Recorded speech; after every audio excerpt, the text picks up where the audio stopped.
Hezbollah imelaani vikali uamuzi wa serikali ya Lebanon wa kumfukuza balozi wa Iran, ikisema hatua hiyo ni ya kizembe na ya kulaaniwa na imechochewa na shinikizo kutoka mataifa ya nje.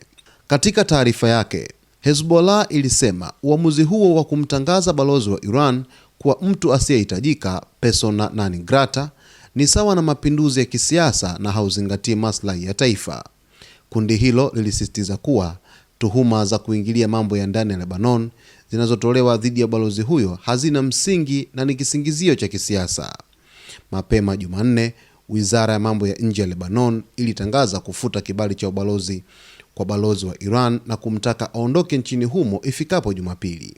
Aidha, ilimuita balozi wa Lebanon nchini Iran kwa mashauriano, ikidai kuwa Tehran imekiuka taratibu za kidiplomasia na makubaliano muda mrefu kati ya nchi hizo mbili.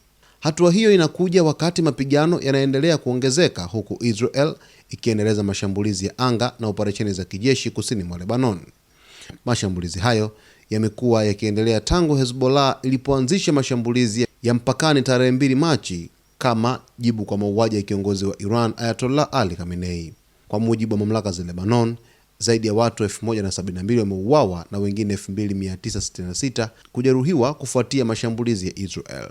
Zaidi ya watu 1.5 milioni wamelazimika kuyahama makazi yao baada ya wakazi wa kusini kuamriwa kuhama kutokana na hali ya usalama. Ripoti kutoka Al Jazeera kupitia mwandishi Zaina Hodri zinaeleza kuwa angalau watu 3 waliuawa usiku kucha katika mashambulizi yaliyolenga watu maalum jijini Beirut. Jeshi la Israel limesema lililenga wanachama wa kikosi cha Quds, kitengo cha nje cha Islamic Revolutionary Guard Corps IRGC, ingawa Irani imesema baadhi ya waliouawa walikuwa raia wa kawaida.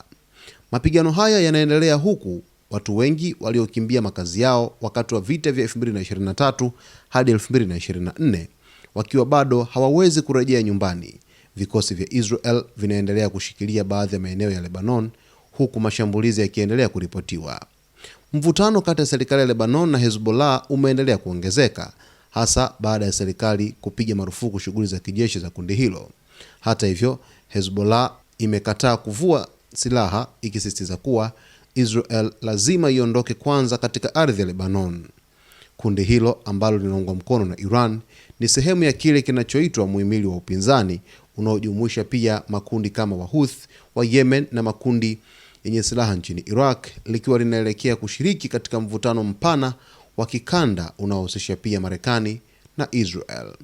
Hatua ya Hezbollah kuweza kulaani vikali na kupinga uamuzi wa serikali ya Lebanon wa kumfukuza balozi wa Iran na kusema kuwa hatua hiyo ni ya kizembe na ya kulaaniwa, kwani imechochewa na shinikizo kutoka mataifa ya nje, ni kutokana na hali halisi ya mvutano katika ukanda wa Mashariki ya Kati, huku tukishuhudia mambo mengi zaidi yakizidi kuibuka. Basi mtazamaji wetu, kwa taarifa zaidi endelea kuwa nasi wakati wote hapa kwa kusubscribe channel yetu, kulike, kucomment pamoja na kushare.